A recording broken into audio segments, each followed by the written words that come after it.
नमस्कार, मैं हूँ राजेंद्र चौहान और इस वक्त फ़िलहाल एक ऐसी एकेडमी में मौजूद हूँ जहाँ पर अंतर्राष्ट्रीय शूटर यहाँ से निकले।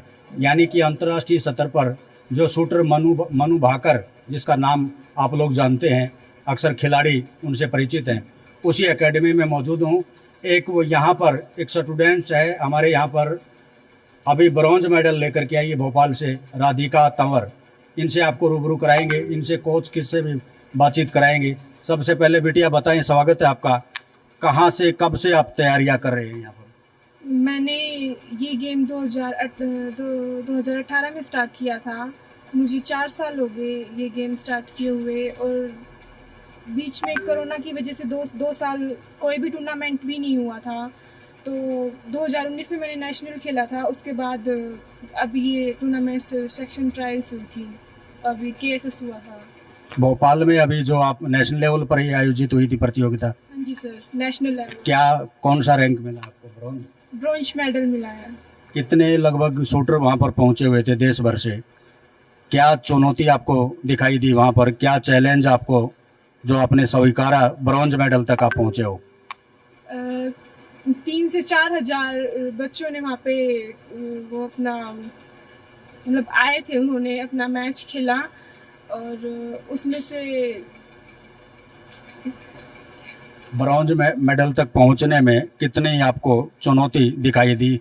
किस प्रकार का भिवानी और भोपाल में क्या आपको अंतर दिखाई दिया?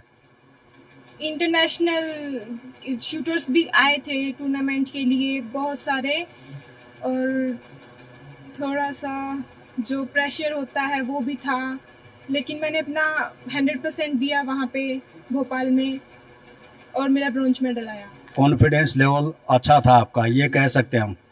आप शूटर की बात करें, शूटिंग की बात करें, तो आइकॉन के रूप में किसको देखते हैं आप? मनु भाकर। मनु भाकर हरियाणा से हैं, साथ लगती भिवानी के साथ लगते गांव से हैं। हाँ जी सर। ये जो मनु भाकर है यहाँ पर इसी एकेडमी में पहले आती थी? हाँ जी सर, लेकिन हाँ जी सर, यहीं पे प्रैक्टिस करते थे वो। Coach sir Suresh Singh sir कराते थे उन्हें कोचिंग। आपका इससे पहले कौन सा अचीवमेंट है? कहाँ कहाँ आपने इस प्रकार की शूटिंग में गए हैं? मैंने खेलो इंडिया में सिल्वर मेडल जीता है, खेलो इंडिया यूनिवर्सिटी गेम्स में, और नेशनल में मेरा सेक्शन ट्रायल्स में सिलेक्शन हुआ है। मैं इंडिया टीम की सेक्शन ट्रायल में ट्रायल देती हूँ, और अभी केएसएस में मेरा ब्रॉन्ज मेडल है। शूटिंग के साथ साथ आप पढ़ाई भी करते हैं? हाँ जी सर, मैं एमए फर्स्ट ईयर में हूँ। बनवारी लाल जिंदल कॉलेज तोसाम में मेरा एडमिशन है। सीबीएलयू की तरफ से मैं खेलती हूँ यूनिवर्सिटी। इस फील्ड में आने का क्या टारगेट है आपका? सर, इंटरनेशनल खेलना है, ओलंपिक खेलना है, world championship and Asian games. कैसा महसूस होता है शूटिंग रेंज में? आप एक्सरसाइज करते हैं या बाहर जाते हैं, कोई मेडल लेकर के आते हैं? ये किस प्रकार का गेम है? अन्य जो आपकी जितनी अन्य जो बिटियाएं हैं, आपके समकक्ष हैं, उनको क्या कहना चाहेंगे आप? ये गेम किसी के मतलब खुद के लिए है। मतलब हम खुद, हमारा कितना कॉन्फिडेंस है, हम कितना अच्छा कर सकते हैं, हमें किसी और से कुछ लेना देना नहीं है। जितना मतलब हमारा कॉन्फिडेंस अच्छा होगा, जितना हमारा कंसंट्रेशन होगा, फोकस होगा हमारी चीज, मतलब हमारी साइट पे, हमारे ट्रिगर पे, हमारी टेक्निक पे, बस उससे ही शॉट चलेगा, और कॉन्फिडेंस होना चाहिए। हरियाणा के खिलाड़ियों को किस रूप में देखते हो आप? यहाँ किस प्रकार की सुविधाएं हैं? शूटिंग रेंज की बात करें, क्या शूटिंग रेंज में सरकार की तरफ से कोई सहयोग है, कोई पहल है? शूटिंग रेंज का कोई सेंटर है? हरियाणा में तो कोई भी सेंटर नहीं है सरकारी। दिल्ली है, दिल्ली जाना पड़ता है यहाँ के बच्चों को प्रैक्टिस के लिए, और संघर्ष। हरियाणा में कोई सेंटर न होने के बावजूद भी यहाँ की आप जैसी बिटियाएं ब्रॉन्ज या गोल्ड सिल्वर तक पहुँचती हैं। क्या क्या कहना चाहेंगे? सरकार से क्या मांग करेंगे आप? यहाँ कोई भी सरकारी एकेडमी नहीं है, लेकिन जो हमारे कोच सर हैं, जो हमारे कोच हैं, वो ये यहाँ एकेडमी में उन्होंने मतलब पूरी मतलब हमें पूरा सहयोग दिया है, मेंटली भी और आर्थिक रूप से भी हमें पूरा सपोर्ट देते हैं। जैसे कि किसी के भी नेशनल मेडल आया है, या फिर किसी के भी मतलब कोई भी अचीवमेंट लेता है, उसके लिए फ़ीस माफ़ है उसकी, और उसको पूरा सपोर्ट करते हैं आगे बढ़ने के लिए। क्या आने वाले समय में राधिका तंवर अनु भाकर के रूप में दिखाई देगी? सर कोशिश है, पूरी कोशिश करेंगे, अपना 100% देंगे, और कोच सर हैं हमारे, वो हमें आगे लेके जाएंगे। यहाँ के खिलाड़ियों का शूटर है जो भी, चाहे यूथ की बात करें जिसमें लड़की भी है बॉयज़ भी हैं, यहाँ का कॉन्फिडेंस लेवल बाहर के शूटरों के बजाय किस प्रकार का है? कोच सर बस एक ही बात कहते हैं, हमें किसी से कोई मतलब नहीं है, और हमें किसी से डरने की कोई ज़रूरत नहीं है।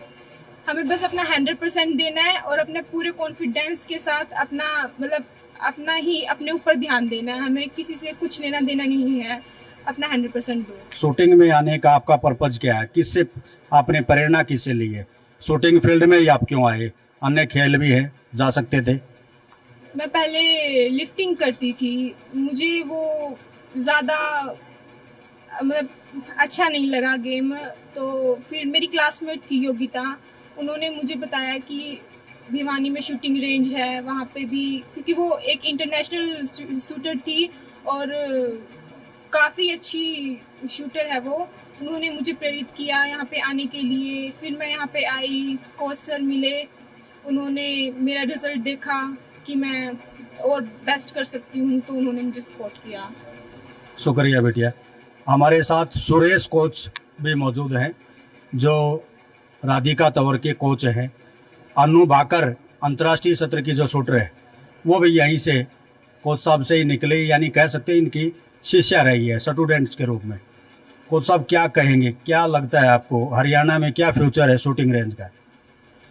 हरियाणा में सरकारी शूटिंग रेंज तो है ही नहीं, और मैं एक्स आर्मी हूँ, और मैंने यही सोचा कि मैं आर्मी में शूटिंग ही करता था, और मैंने यही प्लान बनाया कि भाई हरियाणा में शूटिंग को कोई जानता ही नहीं है, और थोड़ा सा कॉस्टली गेम है, लेकिन हम लोगों ने इसको मिल करके और बिल्कुल ये समझो कि ना के बराबर कर दिया है। कोई पेमेंट इतना खर्चा नहीं लगने देते हम।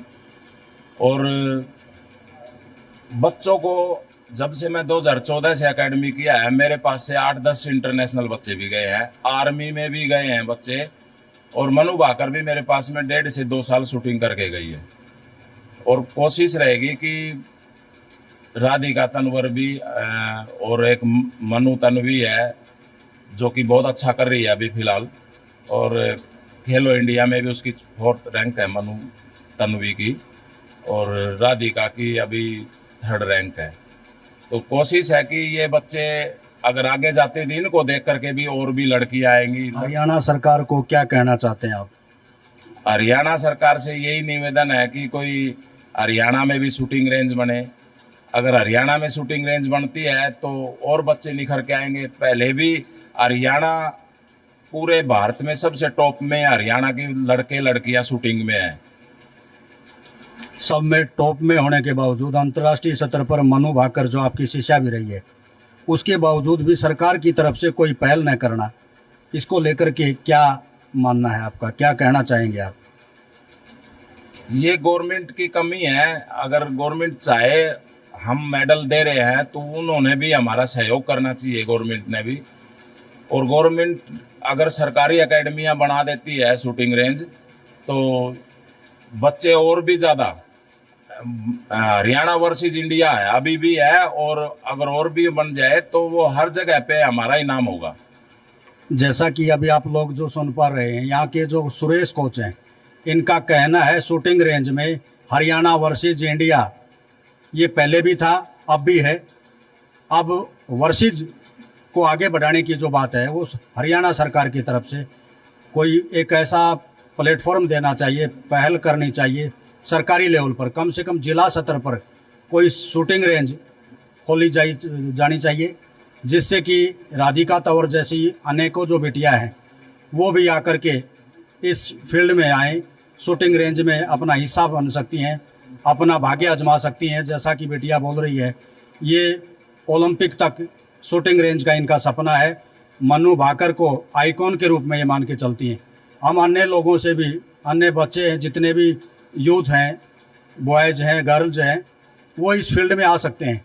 महंगा ज़रूर है, जैसा कि सुरेश कोच जी बता रहे हैं, महंगा जरूर है, लेकिन एकेडमी में फिलहाल एकेडमी की बात करें तो जो नेशनल लेवल पर कोई भी अगर खिलाड़ी जाता है तो उसकी सुविधाएं, फीस लगभग आपने zero, cost. Free of cost की। जी जी।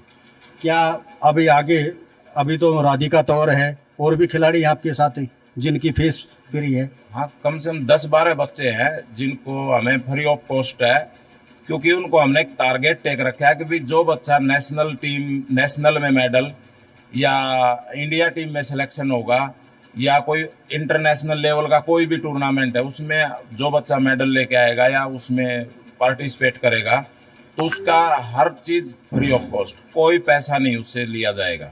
जो गरीब बच्चे होते हैं, खास तौर पर आर्थिक रूप से जो कमजोर हैं, उनको क्या छूट है यहाँ पर?